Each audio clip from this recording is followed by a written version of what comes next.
Ang pambungad na eksena ng pelikula ay nagpapakita ng isang ballerina, si Dominika Igorova, na nagpapahinga at nakikinig sa isang nakapapawing kanta sa pamamagitan ng kanyang headphone. Kasabay nito, ang isang ahente ng CIA, si Nate Nash, ay nakaupong kinakabahan. Nang tumunog ang telepono ay nagmamadali siyang sumagot. Ang tumatawag ay nagsabi sa kanya ng ilang sikretong code at mabilis niyang isinulat ito. Matapos i-decipher ang code, natuklasan ni Nate ang isang lokasyon ng pagpupulong na tinatawag na Gokipok. Sa bahay ni Dominika, bumangon siya, inalagaan ang kanyang ina, at dinala siya sa ospital para sa kanyang medikal na pagsusuri. Pag-uwi, ibinigay ni Dominika ang kanyang ina sa kanyang tagapag-alaga, si Lenny, bago siya pumasok sa trabaho.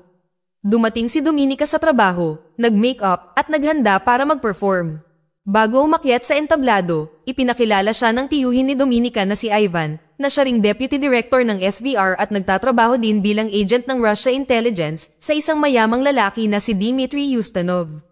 Agad na nagkaroon ng interes si Dmitry kay Dominika at pinilit na magpakuha ng litrato kasama niya. Makalipas ang ilang sandali, umakyat si Dominika sa entablado at nagpamalas ng nakamamanghang pagganap na ikinatuwa ng karamihan. Samantala, nakipagkita si Nate sa isang hindi kilalang tao upang makipagpalitan ng isang mahiwagang bagay at nagpatuloy sa kani-kanilang daan. Gayunpaman, isang kotse ng pulis ang nagpakita sa sulok at sinubukan pigilan ng hindi kilalang tao. Ngunit inilabas ni Nate ang kanyang baril upang maging sanhi ng pagkagambala, na pagkatapos ay nagpahintulot sa hindi kilalang tao na makatakas. Itinuon ng pulisya ang kanilang atensyon kay Nate at nagsimula ang pagtugis sa mga lansangan ng Moscow. Naiwasan ni Nate ang 12-dosenang mga pulis na humahabol sa kanya at nakarating ito sa Embahada ng Amerika, kung saan agad siyang humingi ng saklolo. Balik tayo sa teatro kung saan nagsasayaw si Dominika. Hindi sinasadyang natapakan ng kanyang kasamahang mananayaw ang kanyang binti habang sumasayaw, na nagresulta sa pagkabali ng paa na nagpatigil sa dula. Dinala si Dominika sa ospital upang tumanggap ng pangangalagang medikal pagkatapos. Samantala sa embassy, pinagalitan si Nate ng kanyang mga superior dahil sa hindi niya pag-iingat. Ang mga pulis na nakatagpo niya habang kasama niya ang kanyang asset ay naghahanap lamang ng mga karaniwang kriminal at hindi nakabuntot sa kanya. Ngunit opisyal na nabunyag ang kanyang cover dahil sa maliit na pagkakamali na kanyang ginawa. Ipinagtanggol ni Nate ang kanyang sarili at sinabing sinisikap lamang niyang tiyakin na hindi natuklasan ang kanyang asset dahil kung nagkataon ay malalaman ng mga Ruso na mayroon silang espiya sa kanila. Sa sumunod na eksena, nakipagkita si Ivan sa direktor ng ahensya, si Zakharev, at isang mataas na ranggo na general, si Kirchner. Ipinaalam sa kanya ng duo ang tungkol sa pinakabagong kaganapan tungkol kay Nate at ang misteryo sa likod ng hindi kilalang tao na nakita nila. Di nagtagal, nagising si Dominika sa kanyang kama sa ospital at lumuluha matapos mapagtantong hindi na siya makakasayaw muli. Pagkalipas ng 3 buwan, nagpapagaling na si Dominika mula sa kanyang aksidente at binisita siya ni Ivan. Sinabi ni Ivan kay Dominika na mawawalan siya ng mga benepisyo, kasama na ang mga bayarin sa medikal ng kanyang ina at ang apartment na tinutuluyan nila dahil hindi na siya nagtatrabaho sa kumpanya ng sayaw. Bago umalis, binigyan ni Ivan si Dominika ng puzzle na may tape recorder. Nakinig siya sa audio at napagtanto na sinadyang tapakan ng kanyang kapareha ang kanyang paa habang sumasayaw para magawa niyang ipasok ang kanyang kasintahan bilang kapalit ni Dominika. Nang marinig ito, nagalit si Dominika at nagtungo sa kumpanya, kung saan tahimik niyang inistok ang dati niyang kapareha at ang kasintahan nito. Sinundan niya sila sa banyo at sinurpresa sila habang sila ay gumagawa ng ipinagbabawal at hinampas sila ng kanyang tungkod. Ilang sandali pa, nakaramdam ng pagsisisi si Dominika at tumawag sa ospital para iulat ang insidente na nagligtas naman sa dalawa mula sa kamatayan. Nakauwi si Dominika at nakita ang kanyang ina na nakahandusay sa sahig dahil iniwan siya doon ng caregiver mula nang tumigil ang kumpanya sa pagbabayad sa kanila. Ito ay nagpalungkot kay Dominika na nagpa siya napuntahan ang kanyang tiyuhin. Kinabukasan, nakipagkita si Dominika sa kanyang tiyuhin na ipinaalam sa kanya ang mga detalye kung ano ang dapat niyang gawin kung ayaw niyang mawala ang kanyang apartment at ang pangangalagang medikal ng kanyang ina. Sinabi ni Ivan kay Dominika na makipagkita kay Dmitry sa isang hotel at aliwin niya ito.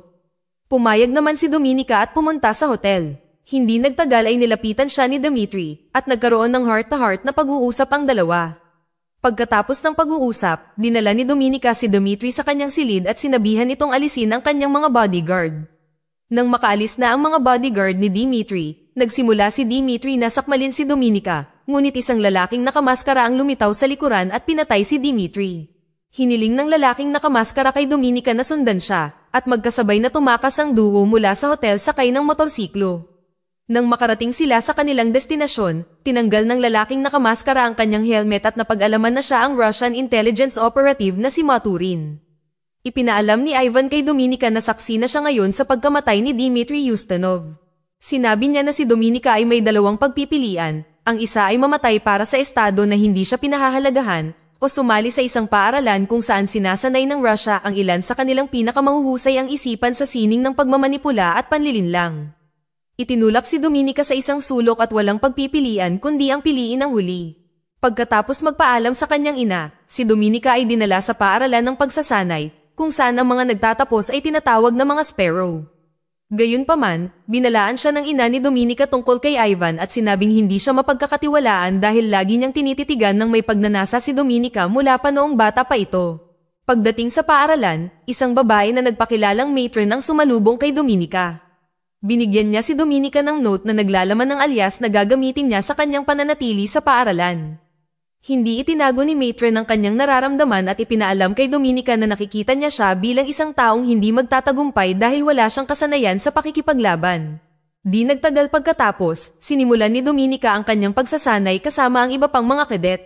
Sa Estados Unidos, ipinaalam kay Nate ang kanyang walang tiyak na pagkakasuspinde, ngunit sinabi ni Nate sa kanyang mga superior na hindi kailanman papayag ang kanyang asset na magtrabaho sa ibang tao maliban sa kanya.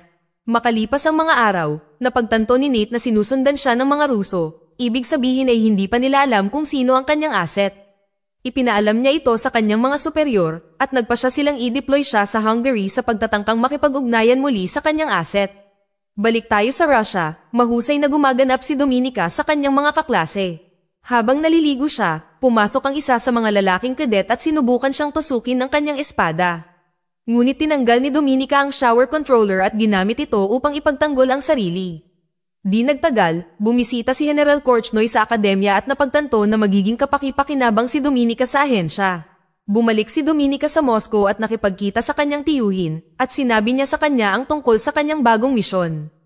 Ipinaliwanag niya na kailangan niyang mapalapit kay Nate, makuha ang tiwala nito at subukang alamin ang pangalan ng espiya. Binigyan siya ng pasaporte at mga bagong kredensyal para magamit niya sa kanyang pananatili. Sa wakas, dumating si Dominika sa Budapest at dumiretso sa apartment na inihanda para sa kanya. Nakilala niya ang kanyang kasama sa kwarto, si Marta, na isa ring sparrow. Kinabukasan, nakipagkita si Dominika sa pinuno ng istasyon, si Volantov. Si Volantov ay lumalabas na isang lalaki na mahilig sa mga babae. Sinusubukan niyang humanap ng pagkakataon na makuha si Dominika, ngunit hindi niya ito binigyan ng anumang pagkakataon. Nagsimulang maghanda si Dominika na mapalapit kay Nate at sinabi ni Marta sa kanya na hinding-hindi siya pababayaan ng Russia maliban kung may makita siyang bagay sa kanila. Di nagtagal, nagrehistro si Dominika sa pool kung saan karaniwang pumupunta si Nate. Nakita siya ni Nate at hinarap siya sa labas ng pool. Nagkaroon sila ng maikling pag-uusap at inimbitahan siya sa hapunan, ngunit tumanggi si Dominika. Gayunpaman, mabilis na natuklasan ni Nate na si Dominika ay isang Russian operative, ngunit hindi siya sigurado kung siya ay mula sa intelligence department. Nalaman din ni Nate na si Ivan ang kanyang tiyuhin. Sinabihan siya ng kanyang mga superior na subukang mapalapit sa kanya, ngunit hindi masyadong malapit, at sumang-ayon si Nate. Nang maglaon, nakipagkita si Dominika kay Nate. Nagkaroon ng pag-uusap ang dalawa, at hindi itinago ni Dominika ang katotohanan na siya ay isang espiya. Sinabi niya kay Nate kung paano siya napunta sa kinaroroonan niya. Pagkatapos ng kanilang date, nagtakda sila ng isa pa para bukas. Kinagabihan, ginalugad ni Dominika ang kwarto ni Marta. Natuklasan niya na si Marta ay sinusubukang mapalapit sa Chief of Staff. Sumunod, dinala ni Dominika si Volantov sa isang bar, kung saan hinarap niya ito tungkol sa negatibong ulat na ipinadala niya sa Moscow dahil sa ayaw nitong makipagkita sa kanya. Tinuya ni Dominika si Volantov upang linlangin siya para suntukin siya sa mukha. Pagkatapos ay ginamit ni Dominika ang sitwasyon para i-blackmail siya at sinabing sisingilin niya siya para sa pagsuntok maliban kung magsusulat siya ng isang kaaya-ayang ulat na pagkatapos ay sumang-ayon siya. Kinabukasan, naghihintay si Nate sa isang restaurant, ngunit hindi nagtagal ay umalis nang hindi magpakita si Dominika. Gayunpaman, si Dominika ay nasa malayo at ginamit niya ang pagkakataon na sundan si Nate sa kanyang apartment. Habang nasa kanyang apartment, nakatanggap si Nate ng tawag mula sa kanyang asset at nakabuo siya ng lihim na code na nangangahulugang Vienna. Ilang sandali pa, tinawagan ni Dominica si Nate at pinapasok niya ito.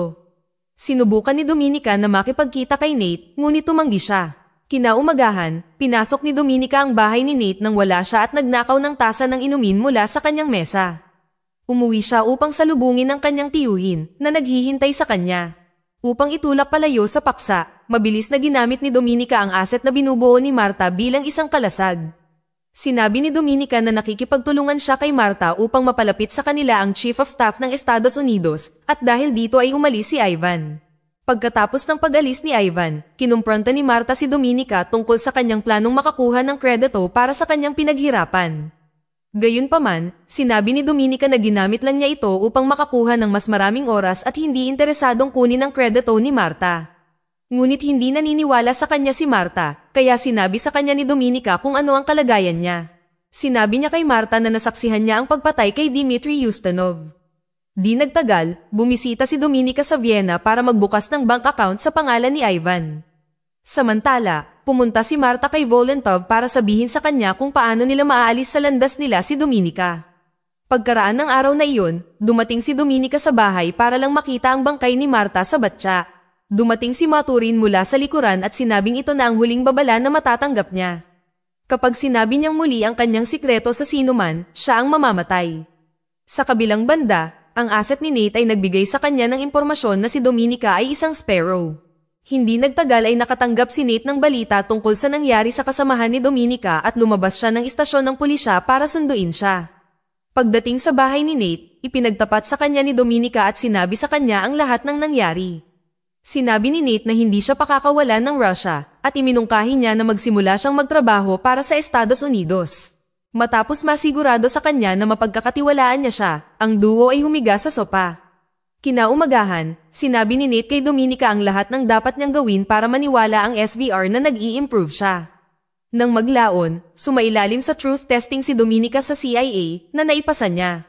Pagkatapos ay sinabi niya sa CIA na ang isang Chief of Staff na may pangalang Stephanie ay naghahandang ibenta ang mga nuclear launch code ng Estados Unidos sa Russia at makikipagpulong siya sa kanya sa London. Kasunod nito, si Dominica ay nakarating sa hotel kung saan siya makikipagkita kay Stephanie. Ngunit napagtanto na naroon din si Volentov. Hiniling ni Dominica kay Volentov na pumunta sa kanyang silid at hintayin siya. Samantala, pinapanood ng CIA ang lahat ng nangyayari sa pamamagitan ng kanilang mga spy camera. Dumating si Stephanie at sinundan si Dominica sa kanyang silid, kung saan ipagpapalit nila ang mga disk na naglalaman ng mga code sa halagang $250,000. Pumasok si Dominica sa kabilang kwarto upang i-verify ang mga code, ngunit ginamit ang pagkakataong iyon para palitan ng mga disk gamit ang mga peking disk na itinanim doon ng CIA. Pagkatapos ng deal, umalis sina Dominica at Volentov at hiniling kay Stephanie na maghintay ng 1 oras bago umalis. Gayunpaman, umalis kaagad si Stephanie sa silid ng hotel, ngunit sa lalong madaling panahon nalaman niyang sinusundan siya. Natarante siya at nabangga ng malaking truck. Samantala, pumunta si Nate sa silid ng hotel upang kunin ang mga orihinal na disk. Napansin ng mga ahente ng Russia sa paligid ng hotel ang aksidente ni Stephanie at agad na tinawagan si Volentov para sabihin sa kanya na may nagtaksil kay Stephanie. Sina Volentov at Dominica ay agad na ipinatawag pabalik sa Russia. Sinugod ni Nate si Dominica upang subukang iligtas siya, ngunit huli na siya nang dumating siya sa airport. Sa kanilang pagdating sa Russia, sina Volentov at Dominica ay tinanong, pinahirapan, at binugbog upang aminin kung sino ang naglantad kay Stephanie sa mga Amerikano. Matapos ang isang serye ng mga tanong, pinatay si Volentov, ngunit si Dominica ay itinuring na inosente. Pagkatapos ay nakiusap si Dominica kay Ivan na pabalikin siya kay Nate dahil, sa paggawa nito, mas magkakaroon ng tiwala sa kanya ang mga Amerikano. Sumang-ayon si Ivan, at pinalaya si Dominica. Bago simulan ang kanyang misyon, binisita ni Dominica si Ivan sa kanyang tahanan at sinabing sigurado na siya ngayon na magkapareho sila. Sa Amerika, nagulat si Nate nang makita si Dominica. Pumunta silang dalawa sa kanyang apartment at nagayos bago matulog. Nagising si Dominica sa kalagitnaan ng gabi at nakitang pinahihirapan ni Maturin si Nate. Agad itong sumama sa kanya at tinulungang bugbugin si Nate para sabihin nito ang pangalan ng espiya, pero tumanggi si Nate. Masyadong nakampante si Maturin, kaya ginamit ni Dominica ang pagkakataon na salakayin siya at pagkatapos ay pinakawalan si Nate. Siya at si Nate ay nasaksak at nasugatan sa sumunod na laban, ngunit kalaunan ay nakuha niya ang kalamangan at napatay si Maturin. Pagkatapos ay tumawag si Dominica sa Embahada ng Amerika para sa tulong. Sa sumunod na eksena, nagising si Dominica sa isang ospital at sinalubong siya ni General Korchnoi. Sinubukan niyang ipaliwanag ang kanyang sitwasyon sa kanya, ngunit sa lalong madaling panahon nalaman na si Korchnoi ang espiya na hinahanap nila. Ipinaliwanag ni Korchnoi na noong una ay tapat siya sa Russia, ngunit nagalit sa katiwalian ng Russia nang tumanggi ang isang opisyal na minsan niyang nakaalitan na payagan ng isang Amerikanong doktor na operahan ang kanyang may sakit na asawa. Sinabi ni Korchnoi na malaya si Dominica na isuko siya, ngunit dapat niyang ipagpatuloy ang kanyang trabaho sa mga Amerikano. Pagkatapos ng pag-alis ni Korchnoi, isinuko ni Dominica ang sarili sa awtoridad ng Hungary ngunit hiniling na makipag-usap kay Chief Zakharev. Sa isang tawag sa telepono sa pinuno, sinabi ni Dominica kay Zakharev ang pangalan ng espiya. Bago matulog, iniwan ni Korchnoi na bukas ang kanyang pinto, uminom ng isang baso ng alak, at humitit ng malaking tabako. Nang maglaon, dinala si Dominica sa isang paliparan kung saan napagkasundoan ng mga Ruso na ipagpalit siya sa espiya. Pagdating ng oras upang ibunyag ang pagkakakilanlan ng espiya, nagulat si Nate nang makita si Ivan. Lumalabas na ipinagkanulo ni Dominica si Ivan at tinaniman ng mga ebidensya na ginawa niya sa paglipas ng panahon sa pamamagitan ng pagpin sa kanya bilang American Mole. Habang nangyayari ang palitan, isang sniper shot ang nagmula sa malayo na pumatay kay Ivan, ngunit ang mga Ruso ay nakatakas kasama si Dominica. Sa mga huling eksena ng pelikula, pinarangalan si Dominica sa isang seremonya ng militar kung saan dumalo si Korchnoi. Nang maglaon, nakitang masayang namumuhay si Dominica kasama ang kanyang ina. Nakatanggap siya ng tawag mula sa hindi kilalang tao na tumutugtog ng piano concert song. Hinulaan niya na ang tumatawag ay walang ibang tao kundi si Nate. Natapos ang pelikula nang nakangiti si Dominica habang nakikinig sa kanta. Nakakalokang ending. Nakapaghiganti si Dominica laban sa kanyang tiyuhin at naging isang impormante ng CIA sa loob ng Kremlin. Dito na nagtatapos ang kwento. Sana ay nagustuhan nyo. Mag-subscribe na kung hindi ka pa nakasubscribe. Pindutin na rin ang notification bell at like button upang matulungan ang channel, and leave a comment down below. And as always, thank you for watching.